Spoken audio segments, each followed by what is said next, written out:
Police एक आम आदमी को सुरक्षा का भरोसा देती है तो अपराधियों के मन में डर भी पैदा करती है।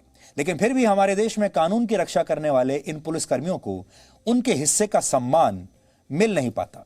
आप भी अपने आप से पूछिए कि आप जब किसी खाकी वर्दी वाले इंसान को देखते हैं, पुलिस वाले को देखते हैं, आप उसका दिल से कितना सम्मान करते हैं। पूरे देश में आज पुलिस कमेमोरेशन डे यानी पुलिस स्मृति दिवस मनाया जा रहा है। यह दिन वर्ष 1959 में चीनी सैनिकों के हमले में शहीद हुए भारतीय अर्धसैनिक बलों के जवानों की याद में मनाया जाता है। उस समय लद्दाख में 16,000 फीट की ऊंचाई पर चीन की सेना और सीआरपीएफ के जवानों के बीच एक संघर्ष हुआ था। एलएसी यानी वास्तविक नियंत्रण रेखा पर चीन के सैनिकों ने इस हमले की शुरुआत की थी। यानी चीन आज से ऐसा नहीं कर रहा, 1959 में भी चीन ने ऐसा ही किया था। हमारा पूरा युद्ध तो 62 में हुआ था, लेकिन उससे भी 3 साल पहले चीन ने यह हरकत की थी आज के दिन। और लद्दाख के हॉट स्प्रिंग्स में हुए इस हमले में सीआरपीएफ के 10 जवान तब शहीद हुए थे। यह हमला भी लद्दाख में ही हुआ था। यानी आज के दिन का चीन से भी गहरा संबंध है। भारत और चीन के बीच 1962 में युद्ध हुआ था, लेकिन एलएसी पर चीन की तरफ से हमले की शुरुआत इससे भी बहुत पहले हो गई थी। सीआरपीएफ के जवानों ने मुश्किल परिस्थितियों में सीमाओं की रक्षा की थी और पूरे देश के पुलिसकर्मियों के लिए हॉट स्प्रिंग्स का इलाका किसी तीर्थ स्थल जैसा पवित्र है। और आज आप सभी लोगों की तरफ से हम इन शहीद जवानों को श्रद्धांजलि देते हैं। 15 अगस्त 1947 से लेकर अब तक 35,000 से ज्यादा पुलिसकर्मियों ने इस देश के लिए, इस समाज के लिए, आप सब लोगों के लिए अपना बलिदान दिया है। 35,000। देश भर के पुलिस के जवानों ने कोविड-19 के संकट काल में भी आपकी रक्षा के लिए काम किया। आप सब लॉकडाउन में अपने घरों में बंद थे, लेकिन हमारे पुलिस के जो लोग थे वो लगातार बाहर थे, सड़कों पर थे, अपना जीवन रिस्क में डालकर। एक रिसर्च के मुताबिक देश भर में 1,35,000 से अधिक पुलिसकर्मी कोरोना वायरस से संक्रमित हुए हैं और 800 से ज्यादा ने इस दौरान अपनी जान गंवा दी है। 800 लोग अपनी जान गंवा चुके हैं पुलिस के।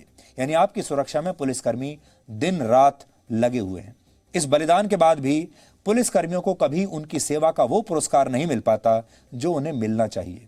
हालांकि पुलिस सेवा में भी कुछ बुरे लोग जरूर हैं जिनकी वजह से ये खाकी वर्दी ही बदनाम हो जाती है।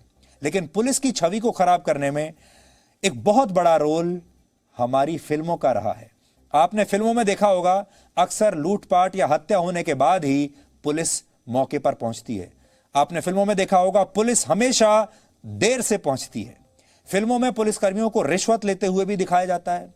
यानी फिल्मों में खाकी वर्दी का सिर्फ एक ही मतलब होता है और वो है विलेन की भूमिका, लापरवाही की भूमिका या भ्रष्ट हो जाना। हालांकि इसी बॉलीवुड ने, हमारी फिल्मों ने खाकी वर्दी वालों को तो विलेन बना दिया, लेकिन बड़े बड़े अपराधियों को, बड़े बड़े डॉन्स को, बड़े बड़े अंडरवर्ल्ड डॉन को और इस तरह के लोगों को, बड़े बड़े डाकुओं को हमारे देश की फिल्मों ने हीरो बनाकर पेश किया। फिल्मों में अपराधियों को इस तरह दिखाया जाता है मानो वो समाज के सच्चे नायक हैं, रॉबिन हुड हैं। यानी फिल्मों में पुलिस का हमेशा लेट पहुंचना कोई इत्तेफाक नहीं था, बल्कि इससे पुलिस वालों की छवि बहुत खराब हुई। हालांकि आज जब बॉलीवुड पर खुद संकट आया, जब उनकी अपनी छवि खराब होने लगी, तो ऐसी ही फिल्में बनाने वाले ये सारे प्रोड्यूसर, डायरेक्टर, एक्टर एक साथ एक हो गए। पहली बार 70 साल में बॉलीवुड एक हुआ है, इकट्ठा हुआ है अपने आप को बचाने के लिए। लेकिन इन्होंने कभी यह नहीं सोचा कि पुलिस वालों की छवि इन्होंने कितनी खराब करके रखी। लेकिन बॉलीवुड की फिल्मों ने समाज का बंटवारा करके रख दिया। अब आप सोचिए, क्या सारे पुलिस वाले भी एक साथ होकर, इकट्ठे होकर बॉलीवुड के खिलाफ कभी जा सकते थे या जा पाएंगे, जैसे बॉलीवुड एक साथ इकट्ठे होकर मीडिया के खिलाफ आ गया? अगर आप पुलिस पर भरोसा नहीं करते हैं तो उसकी एक बहुत बड़ी वजह वो फिल्में हैं जिन्हें देखते देखते आप बड़े हुए हैं। आज हमने आंकड़ों की मदद से इस बात का विश्लेषण किया है कि पुलिस वाले किन हालात में अपना कर्तव्य निभाते हैं। दूर से हो सकता है आपके मन में जो भी इंप्रेशन आता हो, धारणा बनती हो पुलिस वालों को लेकर, लेकिन अब आंकड़े देखिए। हमारे देश में हर 10 में से 7 पुलिसकर्मियों को, यानी 70% पुलिसकर्मियों को किसी ना किसी प्रकार की मानसिक या शारीरिक स्वास्थ्य की समस्या है। 70% पुलिसकर्मी या तो मानसिक रूप से बीमार हैं या शारीरिक रूप से बीमार हैं। यह बहुत बड़ी संख्या है, 70%। इनमें पुलिस अफसर से लेकर सिपाही तक शामिल हैं। यानी पूरे पुलिस डिपार्टमेंट के लिए क्राइम से बड़ी चुनौती उनका खुद का शारीरिक और मानसिक स्वास्थ्य है। पुलिसकर्मी हर दिन औसतन 14 घंटे की ड्यूटी करते हैं और हर 20 में से 3 पुलिसकर्मी ऐसे भी हैं जो 24 घंटे ड्यूटी पर तैनात रहते हैं और पुलिसकर्मियों को ओवर टाइम का भी कोई पैसा अलग से नहीं मिलता। क्या आप चाहेंगे ऐसी ड्यूटी करना जो 14 घंटे कम से कम आपको काम करवाए, या ऐसी ड्यूटी करना जिसमें 24 घंटे आपको काम करना पड़े?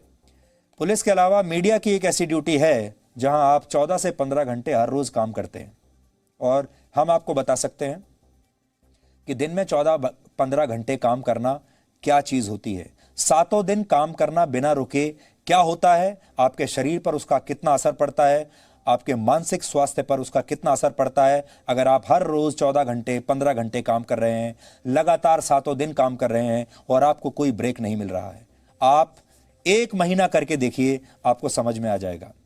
50% पुलिसकर्मियों को हफ्ते में 1 दिन भी छुट्टी नहीं मिलती। आपने देखा होगा पुलिस की गाड़ियों पर एक स्लोगन अक्सर लिखा होता है, आपकी सेवा में सदैव तत्पर। यह सिर्फ एक वाक्य नहीं है, बल्कि जनता की सेवा करने वाले ज्यादातर पुलिसकर्मियों की सच्चाई भी यही है। लेकिन 50% पुलिसकर्मी ऐसे हैं जिन्हें हफ्ते में 1 वीकली ऑफ भी नहीं मिलता। देश में 37% पुलिसकर्मी ऐसे भी हैं जिन्हें समान वेतन पर दूसरी नौकरी अगर मिल जाए तो वो नौकरी दूसरी करने के लिए तैयार हैं। यानी वो पुलिस की नौकरी छोड़कर अगर इतना ही पैसा कहीं और मिल जाए तो दूसरी नौकरी करने के लिए तैयार हैं। यही वजह है कि दिल्ली में पिछले 10 वर्षों में 1000 पुलिसकर्मियों ने वीआरएस लिया है, यानी ये पुलिस वाले समय से पहले ही रिटायर हो गए। ऐसा इसलिए हो रहा है क्योंकि समाज को अपराधियों से बचाने वाले पुलिसकर्मी बीमारियों से खुद अपनी ही रक्षा नहीं कर पा रहे हैं। एक और रिपोर्ट के मुताबिक मानसिक तनाव, हाई ब्लड प्रेशर, नींद न आना, थकान, सांस संबंधी बीमारियां और शरीर में दर्द जैसी समस्याएं पुलिसकर्मियों में आम बात हैं। ये हर रोज इन समस्याओं के साथ ही अपना जीवन बिता रहे हैं।